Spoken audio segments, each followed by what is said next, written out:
23장입니다.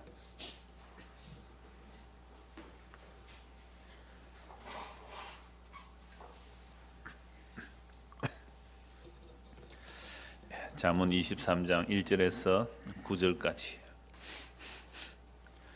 잠언 23장 1절에서 9절까지 우리 한 목소리로 봉독하겠습니다. 내가 관원과 함께 앉아 음식을 먹게 되거든 삼가 내 앞에 있는 자가 누구인지를 생각하며 내가 만일 음식을 탐하는 자이거든 내 목에 칼을 둘 것이니라. 그의 맛있는 음식을 탐하지 말라. 그것은 속이는 음식이니라. 부자 되기에 애쓰지 말고 내 새사로운 지혜를 버릴지어다.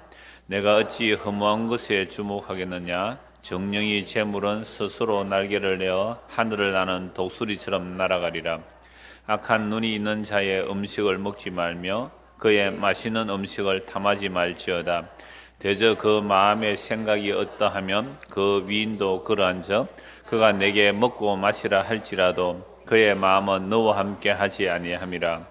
내가 조금 먹은 것도 토하겠고 내 아름다운 말도 헛된 대로 돌아가리라. 미련한 자의 귀에 말하지 말지니 이는 그가 내 지혜로운 말을 업신여길 것임이니라. 아멘. 잠언서는 엄청난 지혜를 말씀하고 있습니다. 그래서 잠언은 큰 주제가 지혜죠. 그래서 지혜를 얻으라.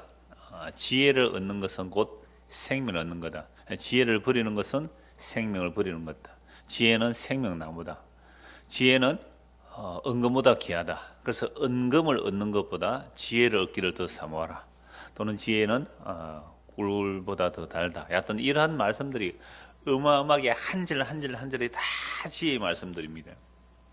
그런데 오늘 제 설교 제목은요, 내 지혜를 버리라 라는 제목입니다. 아니, 지금까지 지혜를 얻으라 그래 놓고는 왜 지혜를 버리라고 할까요? 버려야 할 지혜가 있다는 말이죠. 4절 한번 보십시오. 부자 되기에 애써. 그러니까 여기에 보면 내 지혜를 버릴지어다인데 그 안에 사사로우는 글자가 작게 되어 있어요. 혹시? 작게 되어 있으면 성경 제대로 이렇게 한 거예요. 근데 대한성서공에서 나오면 이런 것을 표기를 하는데 그냥 일반 주석 성경 이런 표기를 잘 안 해요. 사사로운이라는 말은 원래 히브리에는 없는데 문맥을 따라 해석하기 좋도록 번역할 때 첨가한 거예요. 사사로운. 그러니까 내 지혜를 버리라. 지금까지 지혜를 얻으라 그랬잖아요. 지혜를 얻으라, 지혜를 추구하라, 지혜를 사모하라, 지혜는 생명나무다. 그렇게 지혜를 얻으라 해놓고 내 지혜를 버리라 이러면 좀 이상하잖아요. 그러니까 여기에 좀 더 이해하기 쉽도록 뭘 넣었다고요? 내 사사로운 지혜를 버리라 이렇게 말하면 되죠. 사사로운이 없으니까 내 지혜를 버리라 하니까 지혜를 얻으라 해놓고 왜 지혜를 버려야 되나? 그러니까 이해하기 쉽도록 뭘 넣었다고요? 사사로운이라는 이제 첨가를 해서 그렇지 뭐 사사로운 지혜야 마땅히 버려야지 이렇게 돼 있단 말이에요. 그런데 원래는 내 지혜를 버리라는 말이 저는 더 좋아요. 그러니까 지혜를 버리려고 할 때에 생각해야 되잖아요. 왜 버려야 되는지. 그런데 사사로운 첨가를 해서 더 쉽게를 번역했습니다만 하여튼 뭐 오늘 제목은 뭐예요? 내 지혜를 버리라라는 제목입니다. 여러분, 내가 지혜를 버리라. 어떤 사람이 네 지혜를 버리라, 지식을 버리라, 네 경험을 버리라. 여러분, 사람의 지혜라는 것은 어디서 나오는 겁니까? 그 사람이 살아가는 삶의 문화에서 지혜가 나오거든요. 그래서 지혜는 지식이 축적돼야 돼요. 그래서 지식을 운용하는 것, 지식을 사용하는 것을 지혜라고 하죠. 지식은 아주 뛰어나도 지혜롭지 못한 사람이 있을 수 있습니다. 그러니까 지식을 잘못 사용하면 이건 완전히 독이 되고 악이 될 수도 있거든요. 그래서 지식을 잘 운용하는 것이 지혜라고도 합니다. 그래서 뭐 세상에 IQ도 있고 뭐 EQ도 있고 뭐 요즘도 무슨 Q가 그리 많은지 몰라요. 자, 그러니까 우리의 문화적인 환경 속에서 나의 지식과 또는 부모가 가르쳐 준 것, 우리적 문화의 환경 속에서 저 사람 참 지혜로운 사람이다 그런 사람 있잖아요. 또는 뭐 저 사람 지식이 참 많다 뭐 그런 사람이 있을 수 있죠. 그러면 우리 한국 문화에서 우리가 태어나서 자라온 이 한국적 문화에서 어떤 사람이 지혜로운 사람입니까? 저 사람 참 지혜롭다라고 말할 때 어떤 사람을 지혜로운 사람이라 그래요?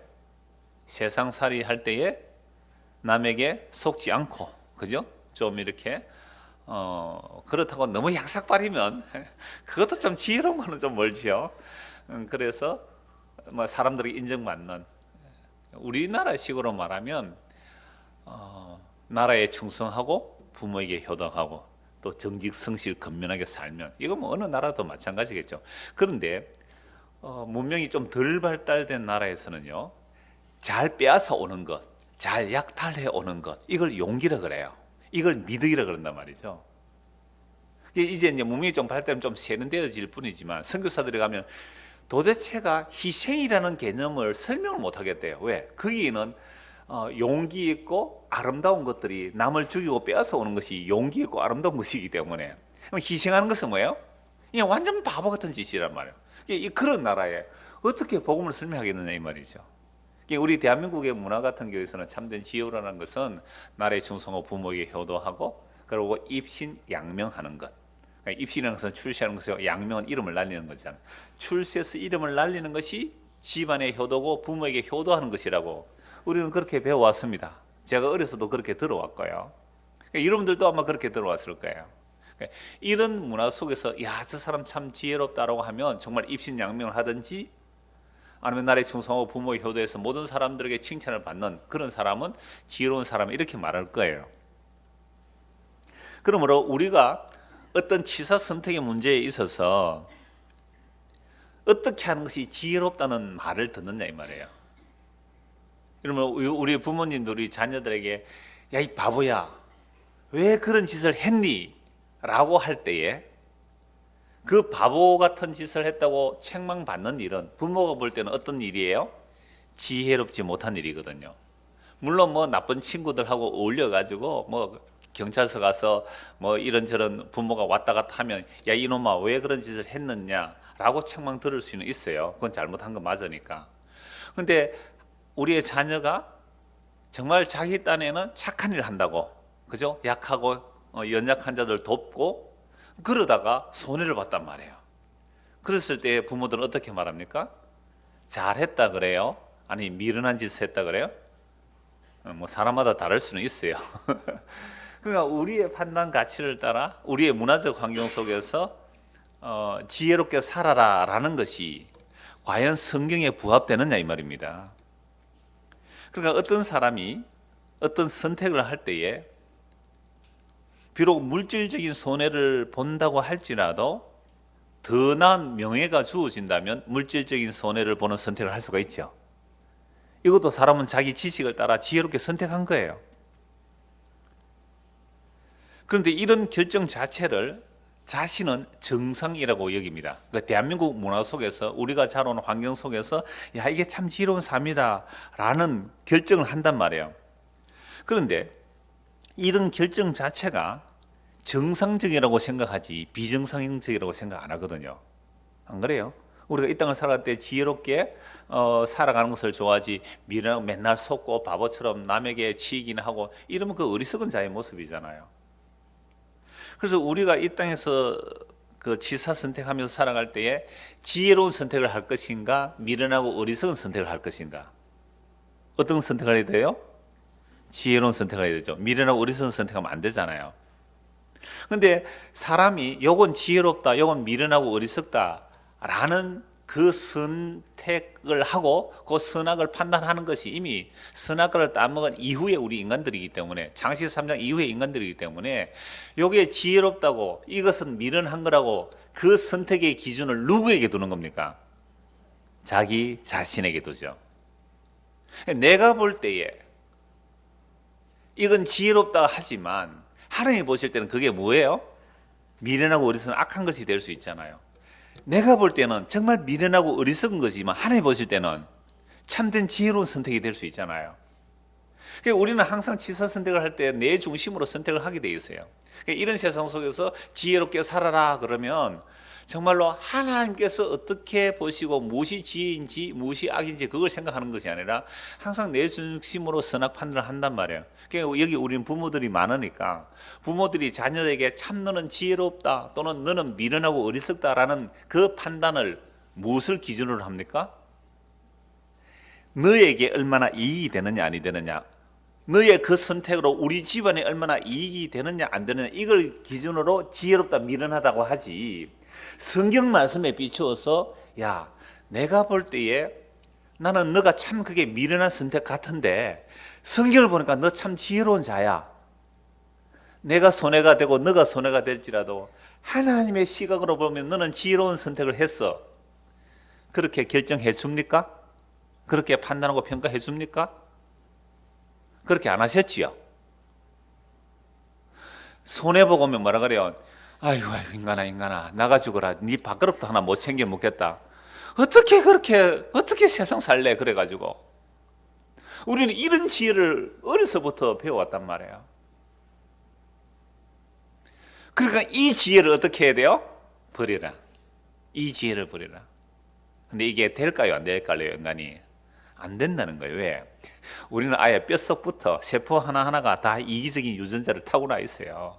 선악 판단을 자기 중심으로 하고 있는 선악과 따먹은 후손들이 무슨 선택을 해도 이건 지혜롭다고, 이건 정말 나에게 좋은 선택을 할 때에 하나님 보실 때는 그 자체가 이미 악이라는 거예요.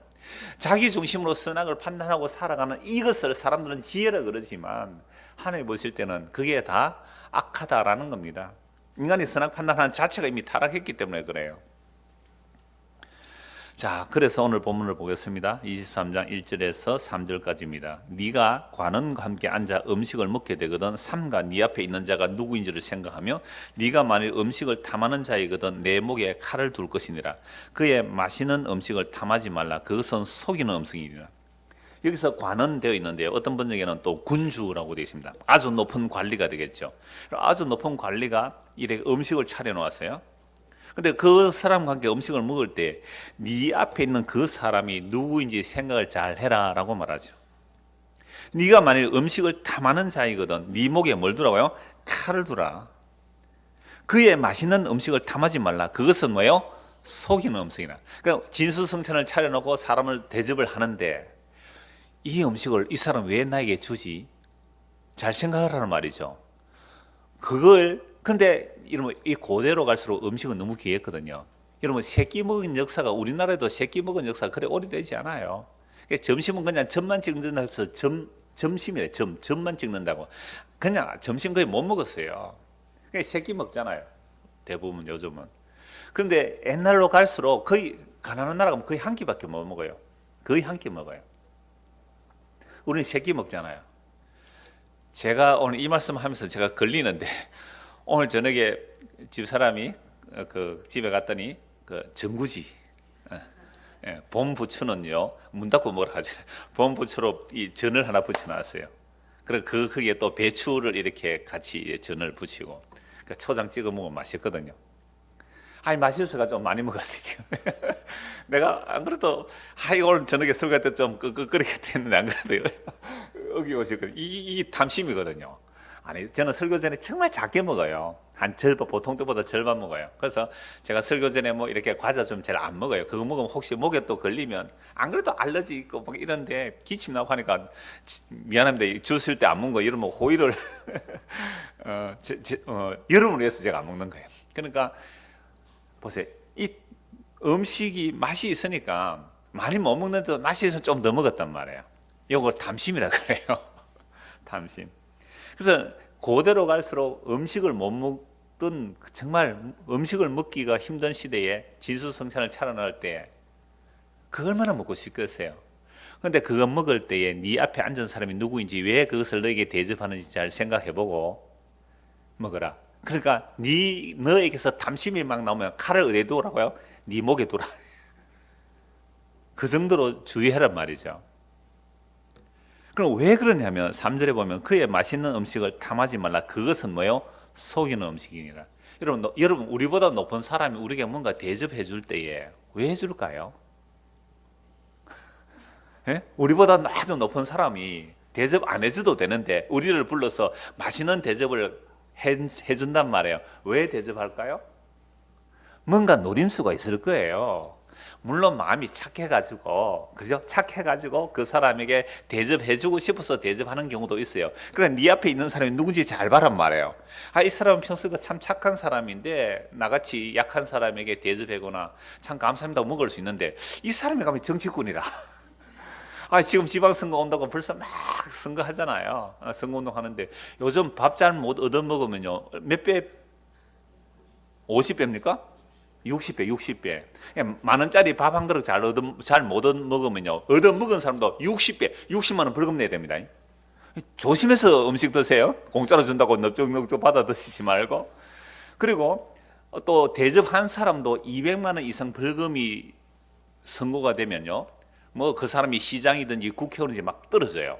지금 국회의원 한 10명인가 그렇게 재보궐선거 해야 되거든요. 그럼 이 말씀이 오늘 이 시도 얼마나 적용이 됩니까? 옛날에 공익 광고에 이런 게 있어요. 드세요, 드세요, 괜찮습니다, 드세요 하는데 그 접시 밑에 뭐가 있어요? 봉투가 들어있었던 거 알죠? 그때 딱 거절하는 그 공익 광고를 보았단 말이에요. 우리가 이 어떤 사람에게 음식을 대접받을 때에 그 안에 뭐가 있는지 잘 살펴보라. 여기서 이제 탐하지 말라는 말이 나오죠.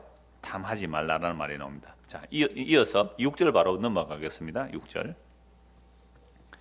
예, 악한 눈이 있는 자의 음식을 먹지 말며 그의 맛있는 음식을 탐하지 말지어다. 대저 그 마음에 생각이 없다면 그 위인도 그러한즉 그가 네게 먹고 마시라 할지라도 그의 마음은 너와 함께 하지 아니함이라. 네가 조금 먹은 것도 토하겠고 내 아름다운 말도 헛된 대로 돌아가리라. 앞에 1절과 3절과 연결되죠. 어떤 악한 눈이 있는 자, 즉 악한 의도가 있는 자의 음식을 먹지 말고 그의 맛있는 음식을 탐하지 말지어다. 대저 그 마음에 생각이 없다면 그 위인도 그러한즉 그가 네게 먹고 마시라. 드세요, 드세요 라고 하는데 그의 마음은 너와 함께 하지 아니함이라. 네가 조금 먹은 것도 토하겠고 네 아름다운 말도 헛된 대로 돌아가리라. 음식을 대접받았는데 근데 나중에 알고 보니까 이게 정말 토해내야 될 내용이 되는 거죠. 그리고 그 사람 막 칭찬하는 것도 헛된 대로 돌아가리라. 자, 그러면 음식만을 말하는 게 아니에요. 이게 맛있는 음식 앞에서도 있다 하지만 여기 보면 그 2절에 네가 만일 뭘 하는 사람이라면 음식을 탐하는 사람이라면, 또 6절에 보시면 그의 맛있는 음식을 뭐예요? 탐하지 말지어다. 그리고 탐하다는 말이 무슨 단어냐 하면 네펫이라는 단어예요. 히브리 말로 네펫이라는 단어인데, 네펫이라는 것은 갈망이라는 뜻이요, 욕망, 갈망인데, 네펫이라 하면 제가 종종 말씀을 드렸죠. 갈망하는 인간. 우리 인간은 뭐 하는 인간이에요? 갈망하는 인간. 그 히브리 단어 여러 가지 있어요. 루아허, 레페시, 바사라 뭐 이런 단어들이 많은데 거기 다 인간을 표현해요. 뭐 바사라 하면 몰락하는 인간, 연약한 인간 이런 의미고, 네페시는 갈망하는 인간이에요. 인간이 갈망하기 때문에 살아가요. 배고픈데, 그럼 사람의 배가 에너지가 소비되면 배가 고파야 되잖아요. 그러니까 배가 안 고프면 그 병든 거예요. 배가 고프니까 밥을 먹잖아요. 이 갈망이 일어나요. 목이 마르면 물을 마셔야 되죠. 물을 마셔야 되는데 물을 마셔야 할 갈망이 안 일어나면 그 사람은 병든 거예요. 그러니까 이런 갈망들은 마땅히 있죠. 살아있는 인간은 다 갈망하면서 살아가요. 갈망이 없는 인간이 어디 있어요? 다 갈망하고 욕망하며 살아가는데요. 근데 문제는 배가 고프면 그 허기를 채우는 것으로 만족하지 않죠. 어떻게 해요?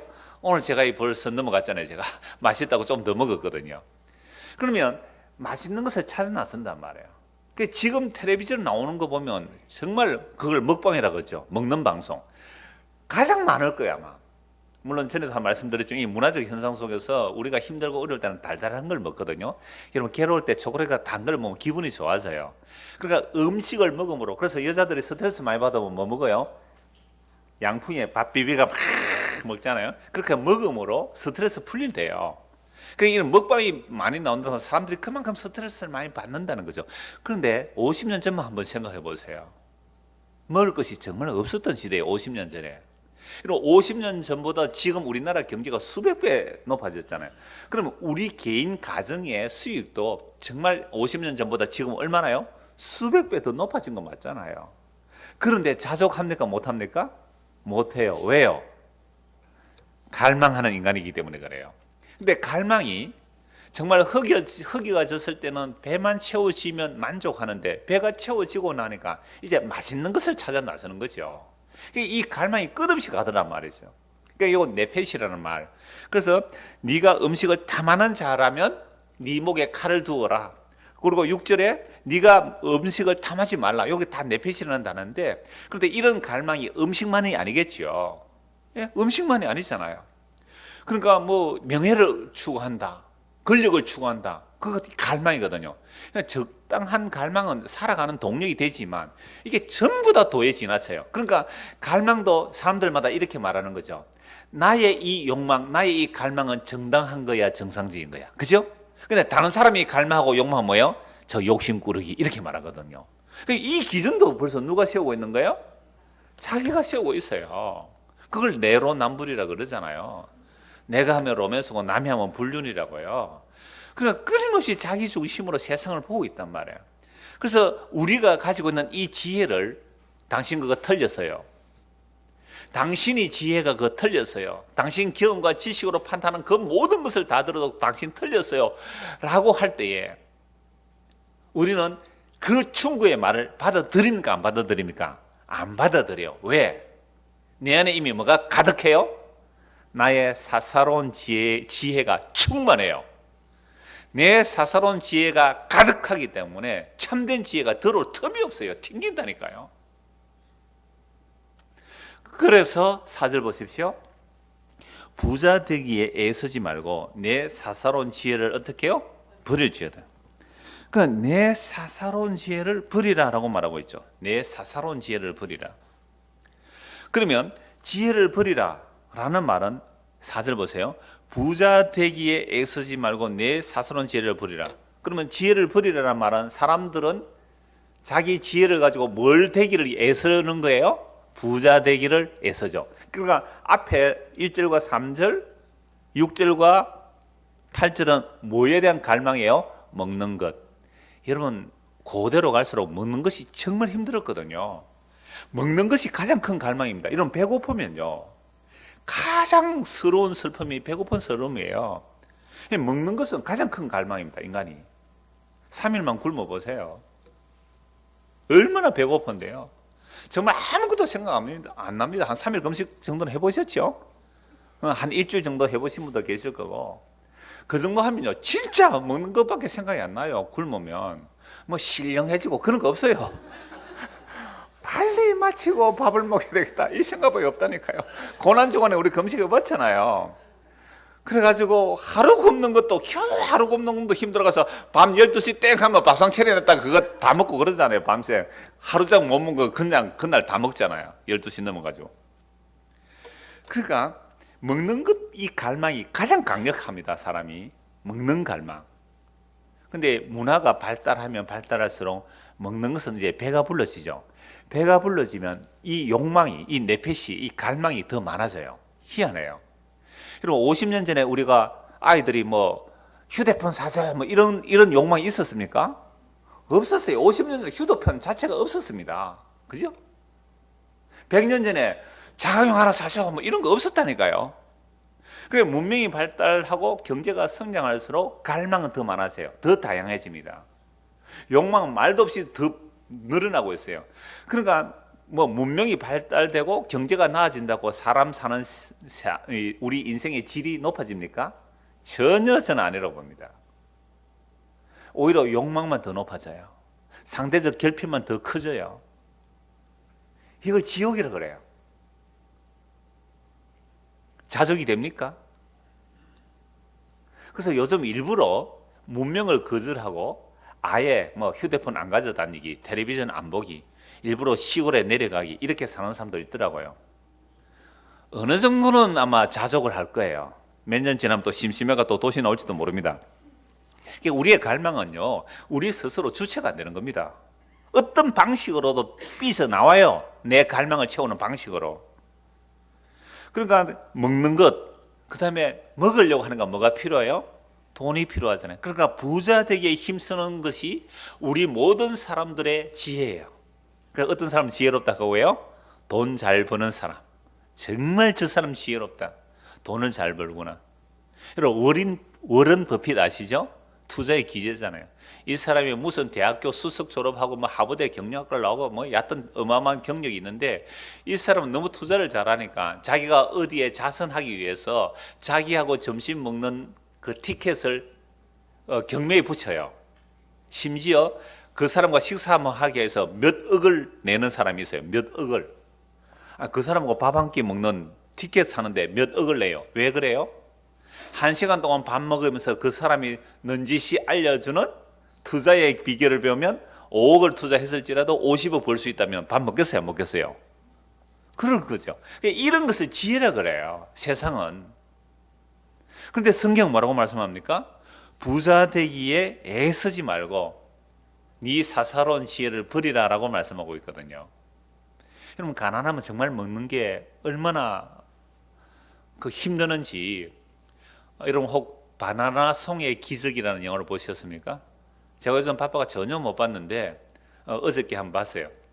바나나 송의 기적은 우리나라 선교사 같아요. 50세 되신 이 성악을 전공한 분이에요. 근데 인도의 그 빈민촌에 선교하는데요, 그 불가촉 천민들은 글자도 몰라요. 그 가난한 사람들에게 그 아이들을 데리고 와서 이제 합창을 공부시키는 거예요, 합창을. 그 뭐 어른들 부르고 아이들 불러서 이제 합창을, 한국에도 아이들 데리고 오고 또 거기에서도 뭐 합창 발표를 해서 그 사람들에게 다른 세계를 보게 하는, 눈을 뜨게 해주는데, 한국에 갔다 왔는데 부모들이 합창단 다시 안 보내는 거예요. 그러니까 왜 안 보냈냐고 가니까 부모가 한국 갔다 와서 우리에게 도움되는 게 뭐 있어요, 이러는 거예요. 돈 준 것도 아니고. 그리고 아버지는 나가고 엄마하고 딸 둘이 사는 집은 어떤 아이가 있는데 망고 나무가 집 안에 한 그루 있어요. 새파란 망고 그거를 따가 먹는 거예요. 우리 어릴 때 감이 익기도 전에 떨어지는 게 있어요, 파란 감. 그거 못 먹거든요. 그걸 주스다가 단지에 넣고 그름에 묻어두면요, 그 열로 인하여 사가요. 사가면 약간 단맛이 나거든요. 그거 다 주스 먹었단 말이에요. 제가 그 생각이 나더라고요, 그거 영화를 보면서. 그 망고 새파란 거, 그걸 따서 먹더란 말이에요. 그 나중에 익어야 먹는데. 근데 그 꼬마가 그 언니하고 여동생하고 사는데, 그 꼬마가 하는 말이 돈이 열리는 나무가 있으면 좋겠다 이러더라고요. 돈이 열리는, 망고 새파란 거 따먹으면서 돈이 나무에 달리면 그 돈을 가지고 맛있는 것을 사 먹을 수 있으니까 돈이 열리는 나무가 있으면 좋겠다는 얘기를 하더라고요. 진짜 배고프면 그래요. 그러니까 이 고대의 배고픈 시대에 사람들이 뭐가 되기를 욕망해요? 부자 되기를 욕망하잖아요. 근데 대한민국 사회는 지금 부자예요. 정말 전에도 말씀드렸지만 전 세계 인구 70억 인구를 100명으로 줄이면요, 대한민국은 거의 다 1% 안에 들어간단 말이에요. 대한민국 사람들은 어지간하게 가난한 사람이라, 전셋집에 사는 사람이라도 1% 안에 들어간단 말이에요. 집이 누워잘 집이 있고요, 들어가면 따뜻한 물이 나오고 샤워할 수 있고 난방이 되는 정도. 자가용 있잖아요. 대학을 나왔잖아요. 이 정도면 전 세계 1% 안에 들어간대요. 그런데도 우리는 자꾸만 가난하다 그러죠. 그러면서 끊임없이 더 발전, 더 부자 되기를 애쓰죠. 그래서 부자 되는 것을 애쓰는 거, 그 갈망하는 거, 그거 뭐라고요? 버리라. 부자 되기에 애쓰지 말고 네 사사로운 지혜를 어떻게 해요? 버리라. 아니, 정말 가난한 사람 시대예요. 고대로 올라갈수록. 정말 금방 아이처럼 먹을 것이 없어서 그 새파란 망고 먹으면서 돈이 열리는 나무가 있으면 좋겠다고, 그 아이들은 정말 바닥에 사요. 바닥에, 길바닥에 그냥 땅, 흙 다져서 그 반들반들 그 위에 자고 사는 아이들이에요. 그런 가난한 아이들의 세상 속에서 이 부자 되기가 얼마나 갈망하겠어요. 그러니까 인도에는요, 뭐 카스트에서 아직도 있어요. 그런데 여자를 시집 보내려면요, 여자에게 돈을 많이 그 신부 지참금을 가지고 시집을 간대요. 그러니까 임신 한 5, 6개월 되니까요, 친정에 보내가지고 친정에서 아이 낳고 다 뒤치다거리 해야 된대요. 그러니까 여자 낳으면 그렇게 힘들어요. 오히려 아들 낳으면 좀 낫고요.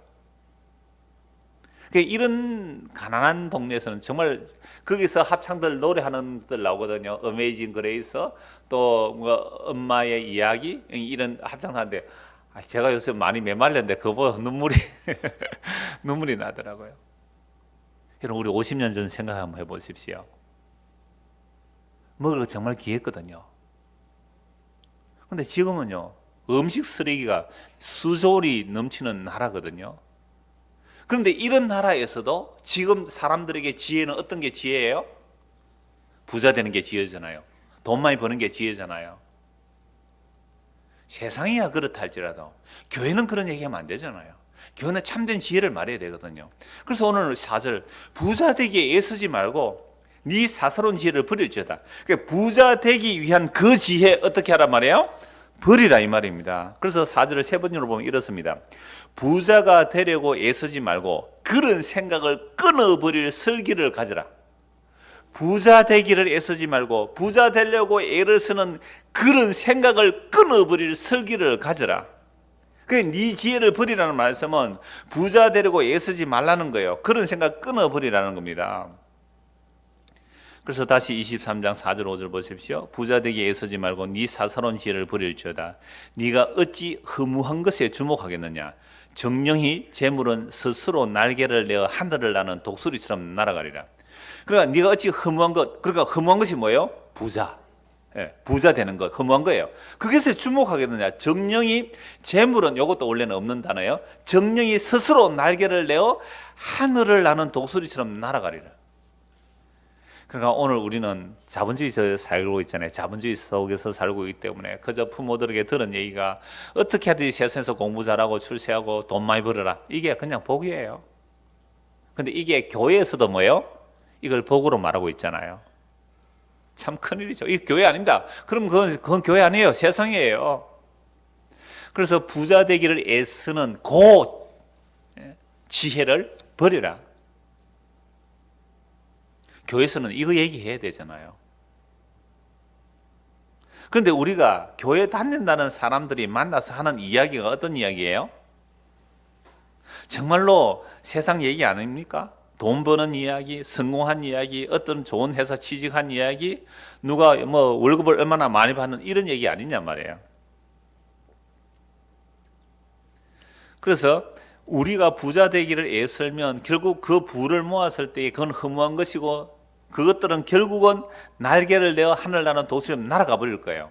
그러면 뭐예요? 허무해지잖아요. 왜 허무한 것에 주목하겠느냐 말입니다.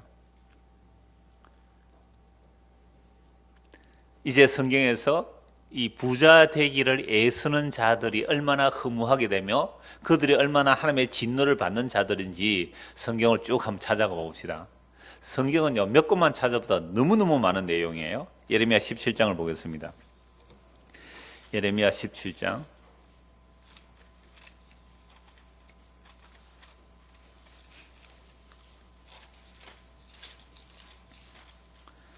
5절부터 보겠습니다. 여호와께서 이와 같이 말씀하시니라.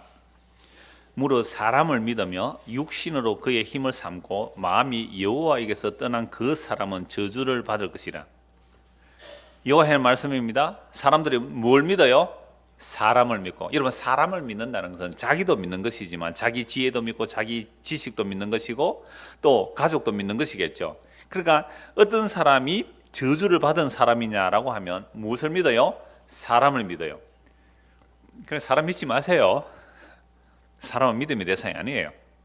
사람을 믿으며 또 육신으로 그의 힘을 삼고, 혈육이죠. 우리 육신으로 그 힘을 삼고 마음이 여호와에게서 떠난 그 사람은요 저주를 받을지어다.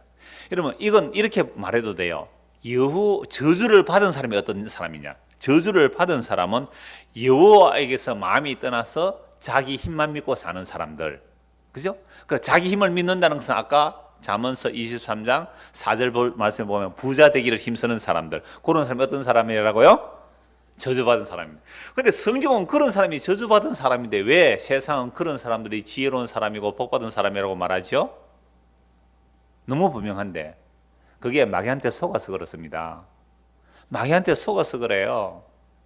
그런데 교회에서조차 그걸 복이라고 한다면 이건 그 교회 사람들 다 뭐에 속은 거예요? 마귀한테 속은 거잖아요. 우리가 말하는 것, 추구하는 것, 삶의 방향, 목적, 복받은 내 성공했다는 얘기가 다 뭐예요? 예수 그리스도의 생명이 아니더라고요. 그거 저주받은 얘기인데요. 그래서 이런 사람의 결국이 어떻게 되느냐? 6절, 그는 사막의 떨기나무 같아서 좋은 일이 오는 것을 보지 못하고 광야, 간조한 곳, 근근한 땅, 사람이 살지 않는 땅에서 살리라. 이건 이 세상에서 힘들고 어렵게 산다는 얘기가 아니에요. 오히려 이 세상에서는 악인이 형통하고 의인이 고난을 받아요. 그럼 이 말은 뭐예요? 영원한 생명에서 끊어진다는 얘기입니다. 사막에서 산다, 물 없는 곳, 지옥이 물 없는 곳이에요. 지옥이 생수가 없는 곳이에요. 생명수가 없는 곳이 지옥이잖아요. 지옥에 산다는 얘기잖아요. 여호와께서 끊어진 자의 저주가 그거예요. 사람의 혈육을 믿고 사람을 믿으며 세상의 힘을 추구하면서 살았던 자들은 결국은 사막에서 산다는 말이 뭐예요? 물 없는 사막이잖아요. 사막은 물이 없어요. 지옥의 특징이 뭐예요? 생명수가 없어요. 부자가 호화롭게 살다가 지옥 갔는데 그곳은 물이 없어요. 나사로 보고 한 방울 손가락에 물 찍어서 내 혀에 대달라고 하는 것이 지옥이란 말이에요. 그건 진짜 물을 말하겠어요? 생명수가 없다는 말이에요. 정말 생명의 근원이신 예수 그리스도 참된 지혜를 얻으라. 지혜는 생명나무라고 했습니다. 생명이 지혜가 없으면 그렇게 사는 거예요. 그러니까 이들은 어떻게 살겠어요? 시기, 경쟁, 질투, 남을 죽여 자기 사는 세상, 높아지고로만 하는 세상, 이게 지옥이잖아요. 그러나 무릇 여호와를 의지하며 여호와를 의뢰하는 그 사람은 복을 받을 것이라. 복 받은 사람이 나오네요. 여호와를 의지하는 거예요. 여호와를 신뢰하고 의뢰하는 거예요. 여호와를 의뢰하고 신뢰하는 것, 성경 전체를 보면 예수 믿는 거예요. 그는 물가에 심어진 나무가 그 뿌리를 강변에 뻗치고 더위가 올지라도 두려워하지 아니하며 그 잎이 청청하며 가무는 해도 걱정이 없고 결실이 그치지 아니함 같으니라. 이게 세상 얘기 아니에요. 세상은 의인이 더 고난받아요, 악인이 형통합니다. 그럼 이건 뭐예요? 영원한 생명이신 예수 그리스도와 함께 산다는 얘기예요. 그래서 요한계시로 보면 새하늘과 새 땅에 뭐가 나타나요? 생명나무가 나타납니다. 에덴 동산에서 사라진 그 생명나무가 새하늘과 새 땅에 생명나무가 있단 말이에요. 그 생명나무가 누구예요? 예수 그리스도. 그로 인하여 먹고 마시는 거예요. 이게 영원한 생명을 얘기하는 겁니다. 이 여호와 증인들 말하는 뭐 짠디밭 위에 뛰노는 그런 얘기가 아니에요. 자, 이런 말씀들 우리는 너무 잘 알고 있어요. 그래서 이스라엘의 악이 뭐예요? 예레미야 2장 13절에 생수의 근원인 하나님을 버린 것과 스스로 웅덩이를 팠는데 이 웅덩이는 물을 가두지 못할 터진 웅덩이에요. 밑 빠진 독에 물 붓기예요. 그러니까 우리가 50년 전보다 지금 경제가 수백 배 높아졌어요. 각 개인들도 그래요. 그러면 500배 행복해졌습니까? 500배 불행해졌어요, 오히려. 그러니까 세상 지혜라는 것이 얼마나 생명의 근원이신 그분을 의지하지 못하도록 만드느냐 말이에요. 이 세상 지혜라는 것이 정말 머리 좋은 사람들이, 천재들이 경제를 말하고 과학을 발달시키고 문명을 발달시켜서 이렇게 사람들이 잘 먹고 잘 사도록 해놓은 이 지혜가 예수의 생명에 나아가는 일에 얼마나 방해가 되는지 아시겠어요? 이 지혜 버리라는 거예요. 목사님, 그럼 전기도 없어질 텐데요. 그럼 인터넷도 없어질 텐데요. 뭐가 문제입니까? 그거 없다고 주님의 일이 안 됩니까? 2000년 전에 인터넷이 있었어요? 자가용 있었어요? 비행기가 있었어요? 보면 딴 것까지 증거되는 일에 주님의 능력으로 증거되는 겁니다. 그러니까 우리가 이런 말씀을 안 믿어요, 보면. 이어지는 구절 한번 보십시오. 왜 안 믿습니까? 사람들이 이런 말씀을. 만물보다 거짓되고 심히 부패한 것은 마음이라 누가 능히 이를 알리오마는 나 여호와는 심장을 살피며 폐부를 시험하고 각각 그 행위와 그의 행실대로 보응하나니 불의로 치부하는 자는 자고새가 낳지 아니한 알을 품은 같아서 그의 중년에 그것이 떠나겠고 마침내 어리석은 자가 되리라. 불의로 치부하는 자, 그죠? 이 세상은, 여러분, 이 세상에 부자가 된다는 것은 불의가 없으면 부자가 될 수가 없어요. 그러니까 불의로 치부하는 자는 자고새가 낳지 않아 알을 품은 같아서, 우리나라 같으면 우리는 자고새가 없어요. 이 중동에 있는 새들이 자고새인데 우리는 오목눈이, 그 오목눈이가 뻐꾸기 알을 품잖아요. 이놈 뻐꾸기 알이 부화되면 나머지 오목눈이 알 다 밀어버리고 지 혼자 살아요. 이 오목눈은 바보 같아요.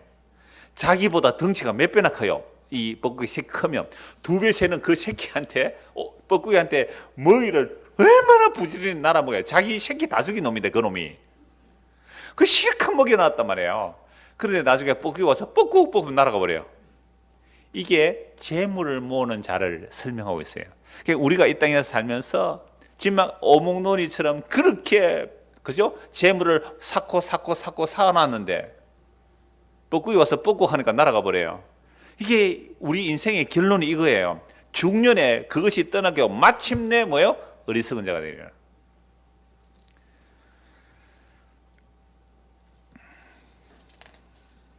12절부터 다시 보겠습니다. 예레미야 17장 12절. 영원로우신 보좌여 시작부터 높이 계시며 우리의 성소이시며 이스라엘의 소망이신 여호와여, 무릇 주를 버리는 자는 다 수치를 당할 것이라. 무릇 여호와를 떠나는 자는 흙의 기록이 되오리니 이는 생수의 근원이신 여호와를 버림이니이다. 예레미야 2장 13절과 연결되죠? 생수의 근원인 하나님을 버렸으니까, 이미 에덴 동산에서 생명에서 쫓겨났으니까 우리는 어떻게 살아가면 이 땅에서 그저 자기가 자기를 지키기 위해서 그 부를 추구하고 그 부를 추구하는 부를 잘 추구하면 그걸 지혜롭다고 하는 이 세상 속에서 살아간단 말이에요. 이게 인간이 생수의 끈에서 끊어진 모습입니다. 그런데 생명의 근원에 접속되어 있는 자, 생명에 붙어 있는 자, 생명이 임한 자들은 어떻게 말하느냐 하면 12절 보십시오. 영원하신 보좌여, 시작부터 높이 계시며 우리의 성소이시여. 우리의 성소, 우리의 거룩한 장소가 어디예요? 영원하신 보좌입니다. 이스라엘의 소망이신 여호와, 우리의 소망은 주님께 있단 말이에요.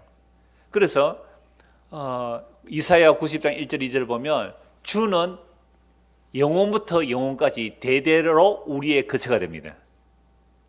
그러니까 주님이 우리의 처소가 되고 우리의 거처가 되는 것이라고 고백합니다. 그런데 이렇게 생명에서 끊어진 자는 주님이 우리의 거처가 안 되기 때문에 자기 스스로 자기 힘으로 혈육으로 육신으로 자기의 거처를 마련하는 자는 어디에 기록되는 거예요?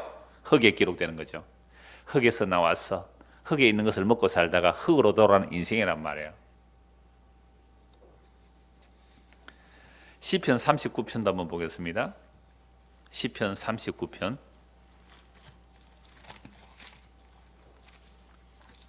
성경에 너무 많습니다. 이런 내용이. 오늘 대표적인 것만 몇 곳 우리가 함께 찾아보면서 지혜를 버리라. 왜 지혜를 버려야 되는가? 우리 세상의 사사로운 지혜가 어떤 건가? 세상의 사사로운 지혜는 뭘 안 믿어요? 하나님의 말씀을 안 믿고 자기 지혜로 자기를 살려고 하는 게 세상의 사사로운 지혜예요. 39장 4절입니다. 시편 39편 4절.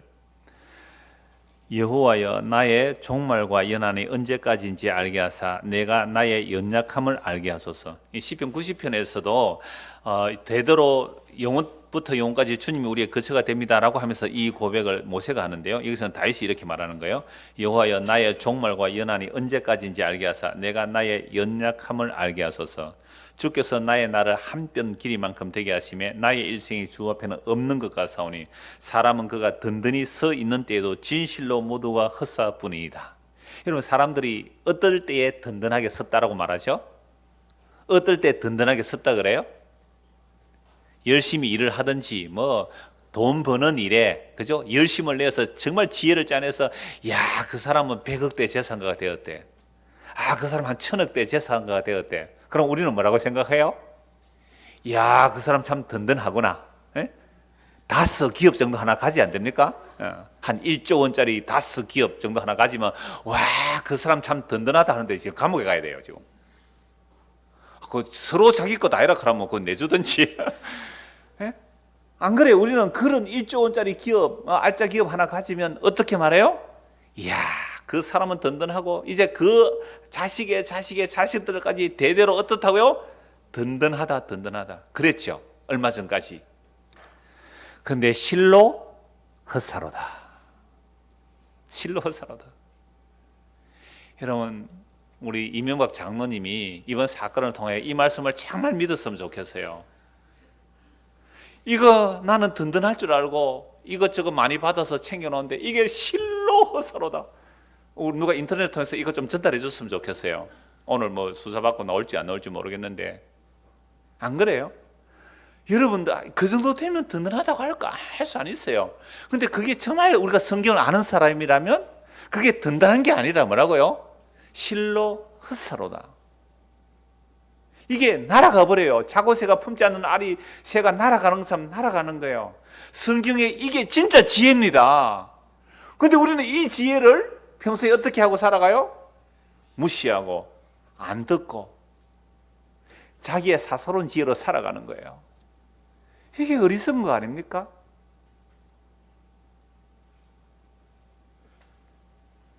육 절 보십시오. 진실로 각 사람은 그림자같이 다니고 헛된 일로 소란하며 재물을 사나 누가 거둘는지 알지 못하니이다. 주여, 이제 내가 무엇을 바라리요? 나의 소망은 주께 있나이다. 여러분, 이게 성도의 모습이에요. 성경은 너무 많이 참된 지혜를 말씀하고 있지만 이 참된 지혜가 왜 우리에게 안 들립니까? 그 이유는 내 안에 뭐가 가득하기 때문에 그래요? 이미 이 세상 지혜로 가득하기 때문에 그렇습니다. 그냥 대대로부터 아담의 후손이 다 채워진 그 세상 지혜가 가득해서 이 말씀 안 들려요. 49장입니다. 시편 49편 15절.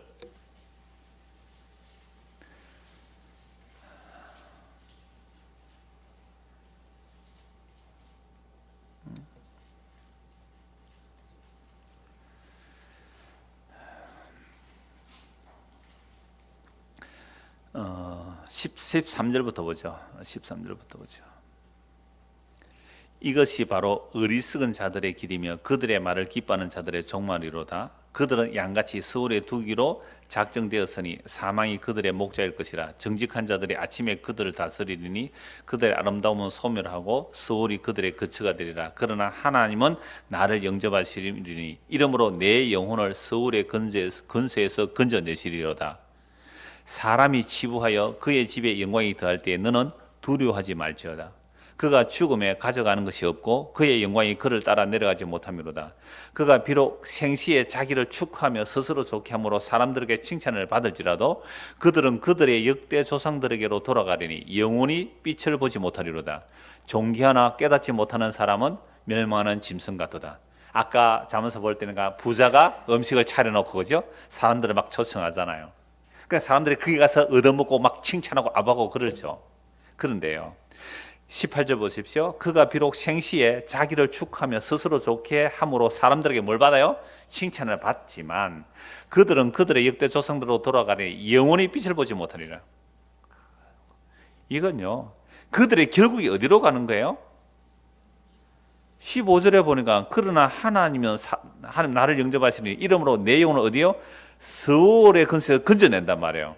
그러니까 세상의 사사로운 지혜를 가지고 나는 든든히 섰다, 성공했다, 사람들에게 칭찬과 존귀를 아무리 받을지라도 그 결국이 어디로 들어가느냐? 14절을 보십시오. 그들은 양같이 서울에 두기로 작정되었으니 사망이 그들의 목자일 것이라. 정직한 자들이 아침에 그들을 다스리니 그들의 아름다움은 소멸하고 서울이 그들의 거처가 되리라. 그래서 20절 보십시오. 존귀하나 깨닫지 못하는 사람은 멸망하는 짐승 같도다. 사람은 정말 존귀하죠. 하나님께서 사람을 귀하게 만들었지만 이 인생이 참된 지혜가 없이, 그죠? 참된 지혜가 없이 세상의 사사로운 지혜로 그 사람이 존귀하고 칭찬을 받고 영광을 얻고 든든히 섰다, 출세했다, 와 대대로 복을 받았다 라고 하면서 자기가 생명의 근원에서 끊어졌다는 사실을 알지 못하면 그 사람은 어떤 사람이에요? 멸망하는 짐승과 같습니다. 그런데 우리는 왜 멸망하는 짐승을 부러워해요? 예? 지옥 가는 멸망하는 짐승과 같은 자들을 왜 부러워합니까? 그래서 교회 와서 기도하는 것도 뭘 기도합니까? 주여 부자 되게 해주십시오. 지옥 가려고 작정했습니까? 멸망하는 짐승 되기로 작정하셨어요? 주여 참된 지혜를 주십시오. 내 사사로운 지혜를 부리게 하시고 내가 부모 대대로부터 아담으로부터 타락한 인간이 가져온 그 모든 속성들이 내 안에 다 있는데요, 주여 이 지혜로 이 사사로운 지혜들이 깨어지게 하소서. 이거 벗어나게 해주십시고 이거 무너지게 하시고 진짜 생명신 예수 그리스도, 내가 예수 그리스도를 알게 믿었다면 나는 이제 더 이상 바랄 것이 없습니다. 나는 더 이상 원함이 없습니다. 놀랍죠? 우리 인간은 무슨 인간이라고 그랬어요? 갈망하는 인간, 네페시, 갈망하는 인간이에요. 목마른 인간이에요. 그런데 그리스도가 생수의 근원이 내 안에 오니까 이제는 뭐가 없어요? 더 이상 목마름이 없어요. 더 이상 갈망이 없었어요. 나를 믿는 자는 그 배에서 생수가 강처럼 흘러나리라. 우리 근원의 욕망의 근원 안에서, 이 욕망의 근원에서 갈망하면서 살았는데 이 욕망의 근원에 생수의 근원이 오시니까 갈망이 없어요. 오히려 생수의 근원을 흘려보내면서 사는 사람, 안 멋있어요? 이런 삶 살고 싶지 않으세요? 그러니까 이 말씀을 왜 우리가 들어야 돼요? 주여 우리에게도 이 지혜의 말씀을 듣고 믿어서 생수가 내 안에서 강처럼 흐르게 하여 주옵소서. 그게 교회 나오는 이유예요. 마태복음 6장 24절 안 찾아도 아실 거예요. 한 사람이 두 주인을 섬기지 못할 것이니 혹 이를 미워하고 저를 사랑하거나 혹 이를 중히 여기고 저를 경히 여김이라 너희가 하나님과 재물을 겸하여 섬기지 못하느니라. 그러므로 내가 너희에게 이르노니 목숨을 위하여 무엇을 먹을까 무엇을 마실까 몸을 위하여 무엇을 입을까 염려하지 말라. 목숨이 음식보다 중하지 아니하며 몸이 의복보다 중하지 아니하니 공중의 새를 보라. 심지도 않고 거두지도 않고 창고에 모아 들이지도 아니하되 너희 하늘 아버지께서 기르시나니 너희는 이것들보다 귀하지 아니하냐. 여러분, 우리 이 말씀 정말 믿으십니까? 예, 믿으시는 것이 믿음이죠. 이 말씀을 믿다면 우리가 내일 일해서 염려를 할 이유가 없는 거예요. 공중의 새도 먹이시고 들의 풀도 입히시는 하나님이세요. 그런데 그들보다 귀한 우리가 왜 믿음 없어 벌벌 떨 이유가 어디 있느냐 말이에요. 고린도후서. 자, 그런데 지금 우리가 제가 시편과 예레미야 몇 곳 찾아봤습니다. 몇 곳. 마태복음 6장까지 찾아보았는데요. 여러분, 이런 말씀이 이렇게 선명하게 분명하게 있음에도 불구하고 우리는 참된 지혜를 구하지 않고 있는 이유가 뭐예요? 왜 참된 지혜를 왜 구하지 않아요? 뭐가 가득해서 그래요? 우리 안에 사사로운 지혜가 가득한데 요거 누가 심어놨을까요? 예, 마귀가 이 세상 신이 딱 심어놨기 때문에 참된 지혜가 안 보여요. 그러니까 참된 지혜는요, 그게 진짜 생명인데 생수의 근원이 그게 있는데 그 참된 지혜는 미련하고 어리석어 보이도록 이 세상 신이 우리의 눈과 귀를 딱 가려놔요. 고린도후서 4장을 한번 보겠습니다. 고린도후서 4장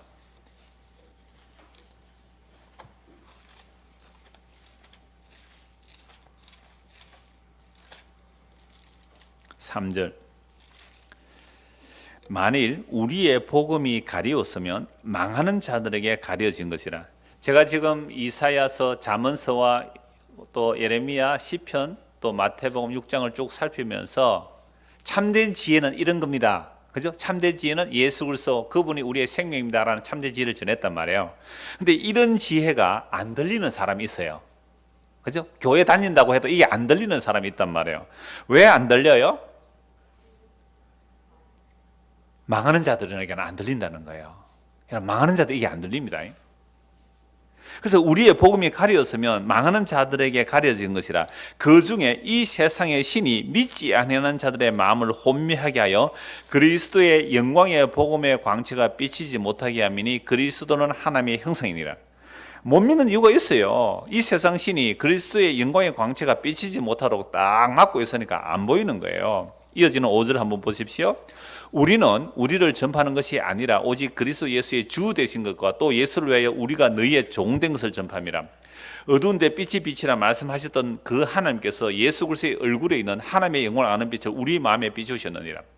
십자가에 죽은 예수, 사람들이 저주라고 했어요. 유대인들은 저주라고 했어요. 이방인들은 미련하고 어리석은 거예요. 그런데 그 십자가에 죽으신 예수의 얼굴에 뭐가 비쳐요? 어두운 데 빛이 빛이라. 천지를 창조했을 때 빛이 있으라 하셨던 그 말씀, 천지를 창조한 그 말씀이 우리를 재창조해 내시는 거예요. 그래서 주께서 우리의 눈을 열어주시면 십자가에 못 박힌 예수님이 어떤 분이 되는 거예요?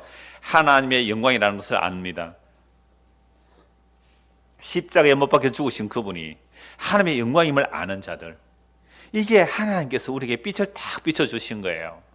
그래서 7절 보십시오. 우리가 이 보배를 지리그릇에 가졌으니, 우리는 본성이 뭐예요? 지리그릇입니다. 흙이에요.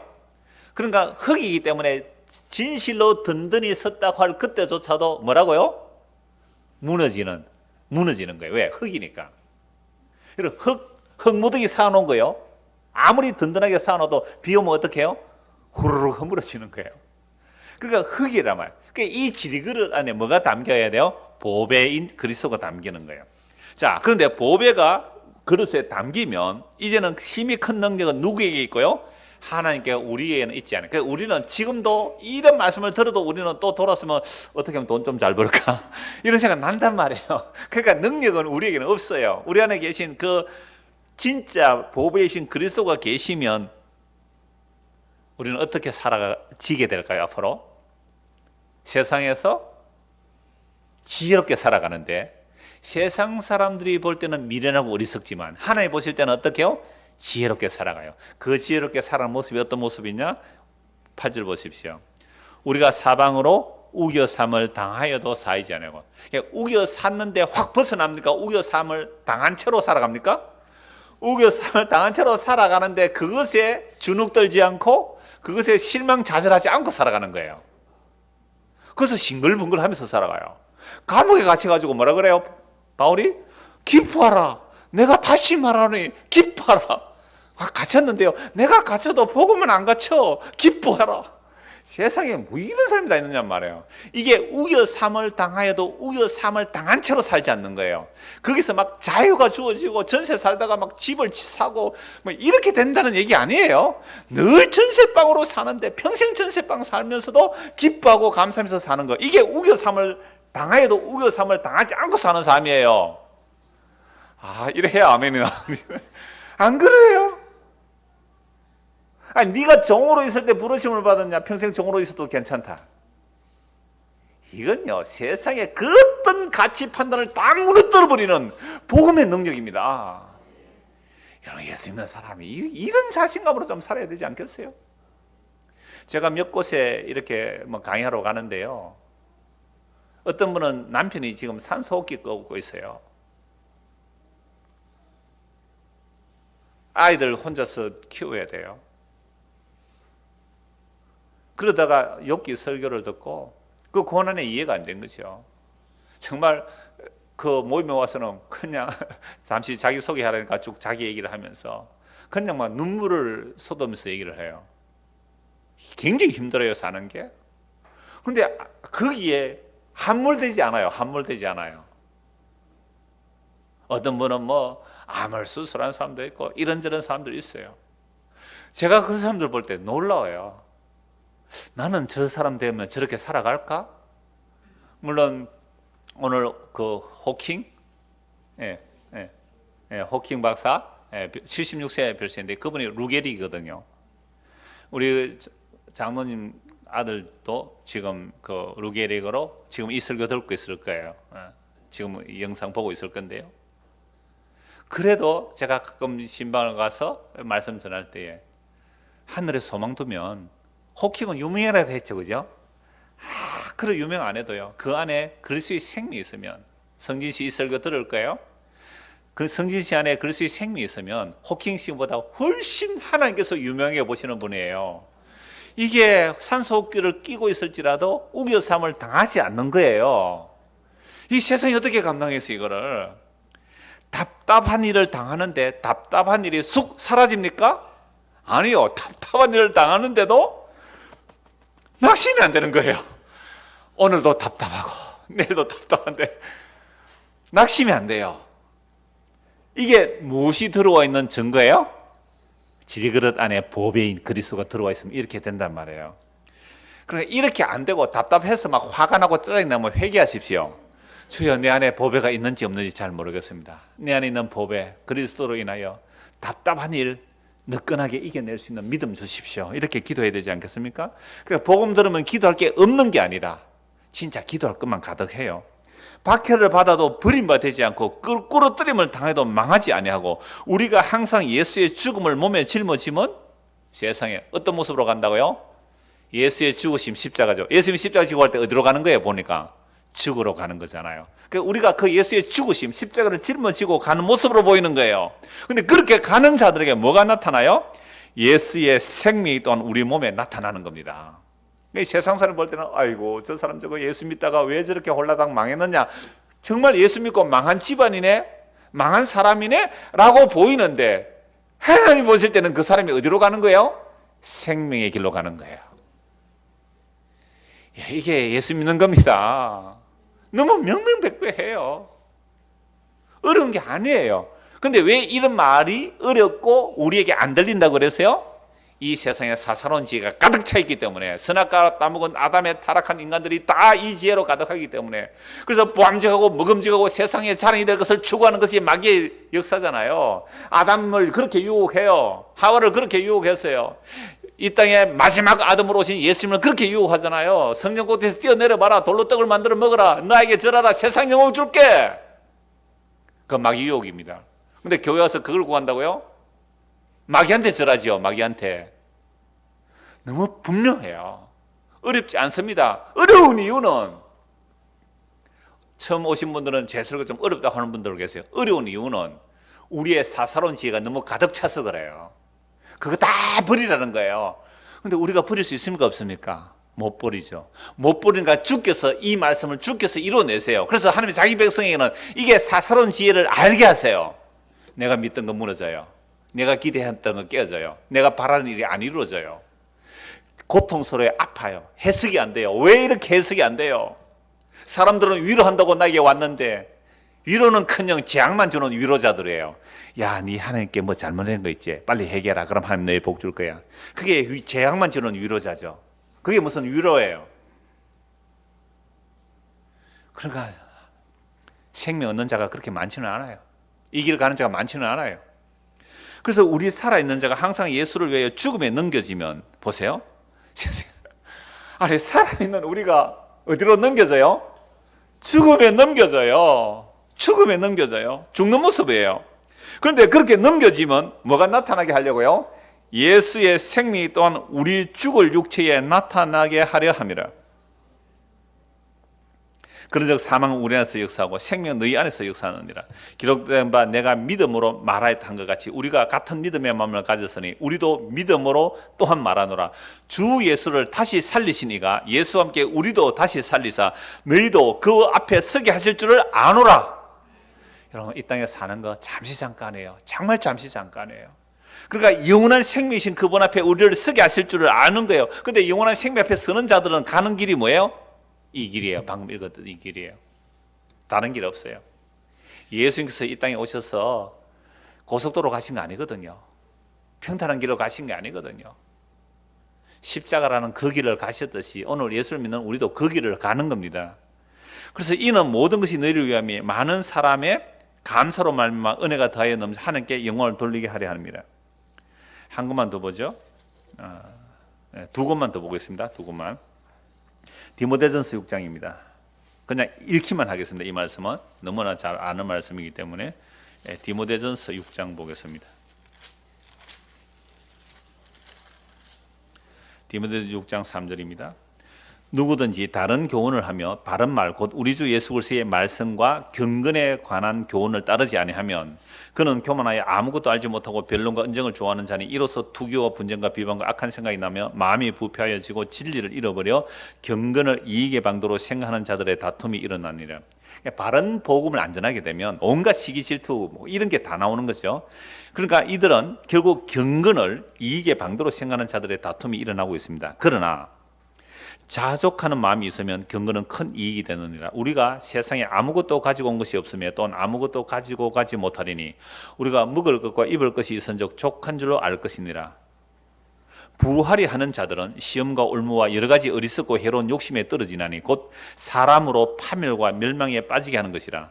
돈을 사랑하며 일만하게 뿌리가 되나니 이것을 탐내는 자들은 미혹을 받아 믿음에서 떠나 많은 근심으로서 자기를 찔렀도다. 오늘 본문을 보십시오. 잠언 23장 4절입니다. 부자 되기에 애쓰지 말고 네 사사로운 뭘 버리라? 지혜를 버리라. 부자 되려고 하는 그런 지혜를 버리라 이 말이죠. 지금 성경 읽은 몇 곳의 말씀이 다 이 말씀과 연결되는 말씀입니다. 네가 어찌 허무한 것, 저 부자 되는 그 허무에서 주목하느냐.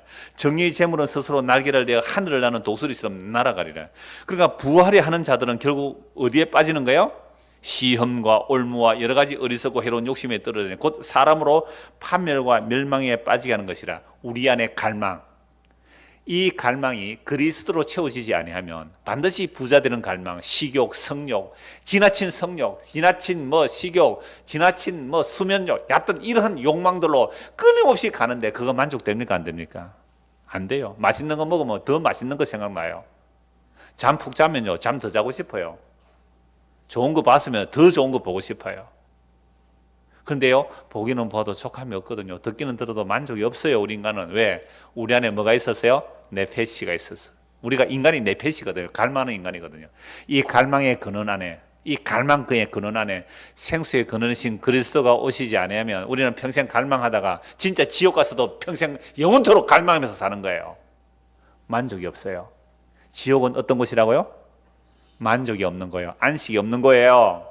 밤낮 쉬지 못해요. 밤낮 쉬지 못해요. 끊임없이 다고 해요. 만족이 없어요. 생명의 근원이신 예수 그리스도 십자가로 다신 그분이 우리 안에 오시면 만족해요. 더 이상 소원이 없어요. 주님이 전부인데요. 주님이 내 안에 계시면 돼요. 천국은 그리스도로 만족하는 자들의 곳이에요. 예수 있으면 더 이상 소원 없어요. 이게 예수 믿는 거 아니에요? 이게 성령의 충만입니다. 이게 생명의 충만이라고요. 네 사사로운 지혜를 부리라고 말씀하고 있죠. 오늘 본문 9절을 보십시오. 미련한 자의 귀에 말하지 말지니 이는 그가 내 지혜로 말을 업신여길 것입니다. 이렇게 오늘 성경을 통하여 내 사사로운 지혜를 부리라, 내 사사로운 지혜를 부리라. 우리가 태어나서 지금 내가 정상이라고 하고 성공이라고 복이라고 말하는 이 사사로운 지혜로 가득 차 있는데 이거 다 버리라 라는 이 말을 사람들이 들어요, 안 들어요? 안 들어요. 안 들어요. 그래서 9절에서 미련한 자의 귀에 말하지 말라. 그가 네 지혜로 말을 업신여길 것이라. 오늘 이 말씀, 이 설교의 내용을 세상 사람들에게 가서 전하면 사람들이 들을까요? 안 들을까요? 안 듣죠. 그러니까 미련한 자예요. 그게 안 들리면.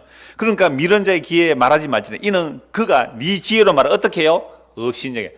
아이고 네가 얼마나 조롱받겠어요, 이 이야기를. 그죠? 업신여김 받을 이야기죠. 세상에서 지혜로운 자들에게는 정말 업신여김 받을 이야기예요. 그런데 주님 뭐라고 말씀하세요? 그런 자들에게는 이 말 하지 말라. 진주를 돼지에게 던지지 말라. 그리고 가서 이 복음을 받아들이지 않으면 네 발에 먼지를 털어버리라.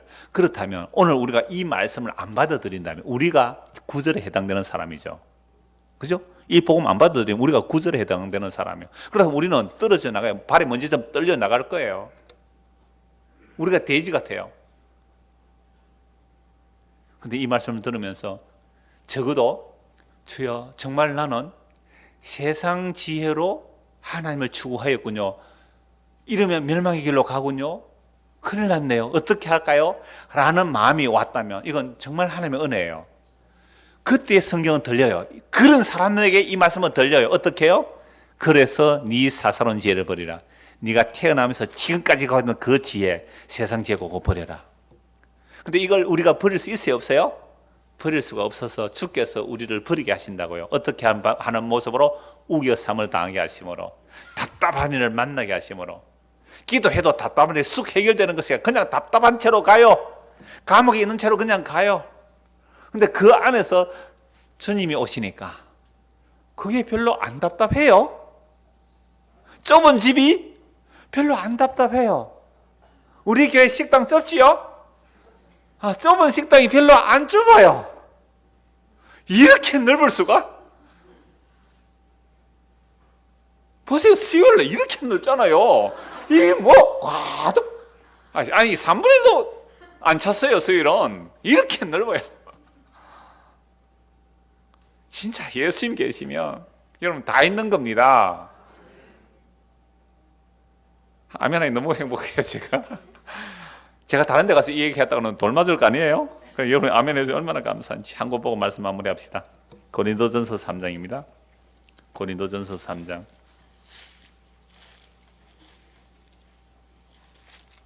18절.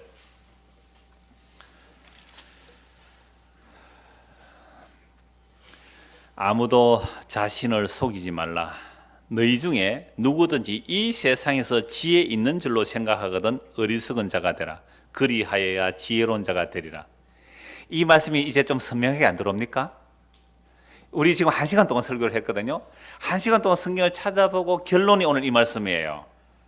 아무도 자신을 속이지 말라. 너희 중에 누구든지 이 세상에서 지혜 있는 줄로 생각하거든 어리석은 자가 되라. 그리하여야 지혜로운 자가 되리라. 우리는 세상에서 지혜로운 사람 많이 부러워했죠. 아이고 저 집 자식은 어떻게 저렇게 좋은 대학 가서 좋은 회사 취직해서 돈을 잘 버노. 아이고 부러워라. 그죠? 그런 게 지혜인 줄 알았어요. 그래서 어떻게 하면 자식을 출세시킵니까? 어떻게 하면 딸을 그렇게 좋은 데 시집 보냅니까? 방법이 뭡니까? 이러한 지혜 있다고 생각한다면, 이 세상의 지혜로 생각한다면 어리석은 자가 되라. 어리석은 자. 그리하여야 지혜로운 자가 되리라. 이 세상 지혜는 하나님께 어리석은 것이니 기록된 바 하나님은 지혜 있는 자들로 하여금 자기 깨에 빠지게 하시는 이라 하였고, 요거 욥기서 나오는 말씀이거든요. 세상에 지혜롭다 하는 자는 지께에 지가 빠지는 거예요. 그게 멸망하는 지혜인 줄 모르고, 또 주께서 지혜 있는 자들의 생각을 헛것으로 하신다 하셨느니라. 요게 시편 94편의 말씀에 하나님이 세상 지혜를 헛것이라고 한다는 말이죠. 그러죠. 누구든지 사람을 자랑하지 말라. 만물이 다 너희 것입니다. 결국 어리석은 세상의 지혜의 결론은 누구 자랑이요? 사람 자랑, 자기 자랑, 사람 자랑. 그러죠. 누구든지 사람을 자랑하지 말라. 만물이 다 너희 것입니다. 바울이나 아볼로나 게바나 세계나 생명이나 사람이나 지은 것이나 장래 다 너희의 것이요. 너희는 그리스도의 것이요. 그리스도는 하나님의 것이나. 그러니까 참된 지혜가 오면 누구 자랑해요? 바울, 아볼로, 베드로 이런 거 자랑 안 해요. 십자가 지신 분 예수 그리스도를 자랑해요. 이것이 하나님의 영광이에요. 그래서 우리가 무엇을 자랑하는지 그 사람을 보면 그 사람 안에 참된 지혜가 있는지 없는지 알 수가 있어요. 그러니까 내가 소유하고 있는 세상의 것이나 어떤 사람을 자랑하고 있다면 그거 버리라는 말입니다. 그런데 우리의 일상은 이런 것을 버리는 것이 아니라 더 추구하면서 살아갑니다. 교회 다니는 사람들의 이야기도 세상에 속한 것과 사람을 자랑합니다. 그러나 하나님의 자기 백성이란 반드시 버리게 합니다. 어떻게 버리게 하실까요? 자기의 사사로운 지혜로 인하여, 세상 지혜로 인하여 낭패와 실망을 당합니다. 낭패와 실망 당한 후에 주께로와 빈손 들고 십자가를 붙드는 겁니다. 이게 세상 지혜를 버리라고 하신 그 주님께서 친히 우리로 하여금 세상 지혜를 버리게 하시고 미련하고 어리석은 십자가를 붙드는 방식이 이거예요. 세상에 낭패 실망 당한 분 너무 많아요. 복음 들리는 사람 희한하게 그런 사람이 많아요. 그 낭패와 실망 당한 후에 세상 지혜가 어리석음을 알고 그 미련하고 어리석은 십자가를 붙드는 사람들, 이런 사람들이 참된 지혜를 선물로 받은 사람들입니다. 이 복이 저와 여러분에게 임하기를 소원합니다. 기도하겠습니다. 하나님 아버지, 우리는 이 세상의 문화관, 이 세상의 가치관을 따라 성공 실패를 가늠합니다. 이것이 어리석은 자며 이것이 사사로운 지혜입니다. 주여, 이 사사로운 지혜들을 부수어 주시고 정말 예수 그리스도의 참된 지혜, 그 생명, 그 십자가의 완성이 우리 안에 담겨져서 믿음의 길을 갈 수 있도록 우리에게 은혜를 다하여 주시옵소서. 이런 자들에게 낭패와 실망이 있을지라도, 답답함과 우겨삼이 있을지라도, 그러나 그 안에서 끊어지지 않는 생수의 강이 흐른다는 이 약속의 말씀이 우리 안에서 실제가 되도록 은혜를 베풀어 주시옵소서. 예수 그리스도를 받도록 기도드리옵나이다. 아멘. 자, 이렇게 기도하다가 돌아가겠습니다.